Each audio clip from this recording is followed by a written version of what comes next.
Hey everyone, if you've been eyeing the Bmani 120-hour ANC headphones, stick around, because I've put these through their paces, and I'm ready to spill all the details. So, Bmani's made a big move this year, stepping up from budget earbuds into the over-ear arena. Right away, what stands out is battery life. Seriously, 120 hours is wild. I charged these once, used them for nearly 2 weeks straight, and they still weren't begging for a plug-in. And if you're in a rush, a 10-minute charge gives you 2 hours of playtime. That's a lifesaver for travelers. But let's talk noise canceling.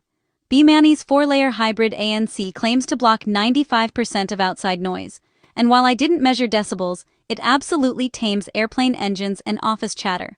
It won't silence the world, but it's right up there with pricier brands. Audio quality? We're looking at 40 mm drivers with full 360-degree spatial audio. I tested these with both gaming and movies, and the soundstage is surprisingly immersive. Bass heads, you'll love the punchy lows, though it can overwhelm the mids if you're after balance. Connectivity is rock solid thanks to Bluetooth 6.0, and there's an old-school 3.5mm jack too, which I appreciate. And instead of finicky touch controls, Bmani stuck with physical buttons.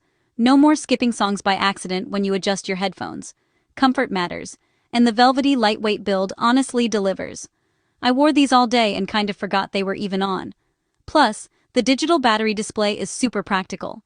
No more guess the battery game. Now for the real talk. The charging case is pretty bulky, and the mic isn't amazing if you're outside on a windy day. But at under $100, these are a killer value. So, are Bmani's 120-hour ANC headphones worth it?